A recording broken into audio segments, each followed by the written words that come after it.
मुख्य पशुपालन अधिकारी योगेश अग्रवाल ने आज विभाग द्वारा संचालित विभिन्न योजनाओं की विस्तृत जानकारी देते हुए पशुपालकों से इतना अधिक से अधिक लाभ उठाने की अपील की है। उन्होंने कहा कि सरकार पशुपालन को बढ़ावा देने के लिए कई कल्याणकारी योजनाएं चला रही है, जिनका उद्देश्य ग्रामीण अर्थव्यवस्था को सशक्त बनाना और पशुपालकों की आय में वृद्धि करना है। उन्होंने जानकारी देते हुए बताया कि विभाग द्वारा दुग्ध उत्पादन बढ़ाने, पशुओं की नस्ल सुधार, टीकाकरण, पशु बीमा और पशु स्वास्थ्य सेवाओं को मजबूत करने के लिए निरंतर प्रयास किए जा रहे हैं। इसके साथ ही पशुपालकों को समय समय पर प्रशिक्षण देकर आधुनिक तकनीकों से भी जोड़ा जा रहा है, जिससे वे बेहतर उत्पादन और आय प्राप्त कर सके। मुख्य पशुपालन अधिकारी ने यह भी बताया कि पशु चिकित्सा शिविरों के माध्यम से दूरस्थ क्षेत्रों में भी पशुओं का उपचार और टीकाकरण सुनिश्चित किया जा रहा है। उन्होंने पशुपालकों से अपील की है कि वे विभागीय योजनाओं को पूरी जानकारी लें और किसी भी समस्या के समाधान के लिए अपने नजदीकी पशु चिकित्सा केंद्र से संपर्क करें। इस अवसर पर विभागीय अधिकारी एवं स्थानीय पशुपालक भी उपस्थित रहे। क्या क्या योजनाएं चलाई जा रही है, किस तरह से लाभार्थी को लाभ मिलेगा? देखिए, हमारे पशुपालन विभाग की विभिन्न स्वरोजगार योजनाएं हमारी वर्तमान में संचालित है, जिसमें मुख्यतः हमने जो अग्रणी काम करा है वो मुख्यमंत्री राष्ट्रीय पशु मिशन योजना के तहत किया है, जिसमें कि सर्वाधिक हमने लगभग 91 लाख रुपए की सब्सिडी हमने प्रदान की है लाभार्थियों को डीबीटी के माध्यम से। और इसमें जैसा कि विदित है कि विभिन्न मदों में हम लोग बैंकों के माध्यम से ऋण दिलवाते हैं, जिसमें 10 गायों के लिए, भैंसों के लिए, मुर्गियों के लिए, बकरियों के लिए, खच्चर के लिए इसमें लोन मिलता है और 90% ब्याज की छूट सरकार इसमें राज्य सरकार दिलवा रही है।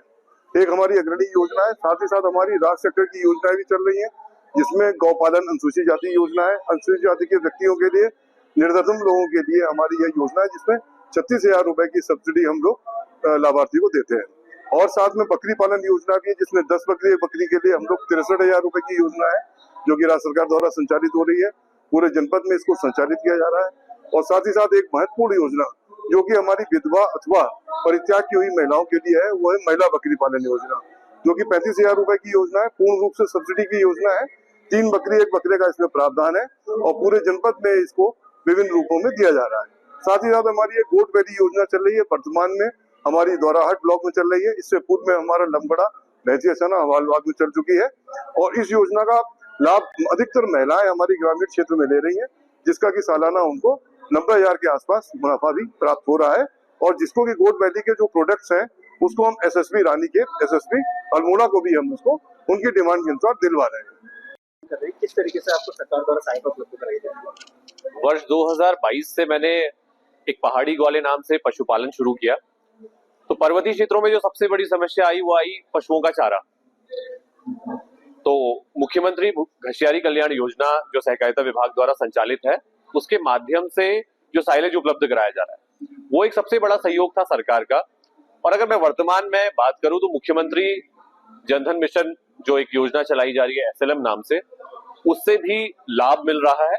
और किसी भी पशुपालक के लिए ये योजनाएं इतनी लाभान्वित है कि जिसके माध्यम से जो हम एक आत्मनिर्भर भारत की परिकल्पना की बात करते हैं, और अगर सरकार द्वारा ये योजनाएं चलाती जाए तो फिर हम एक अच्छे सशक्त उत्तराखंड की परिकल्पना को साकार करेंगे और एक पलायन की जो समस्या है वो कहीं ना कहीं दूर होगी।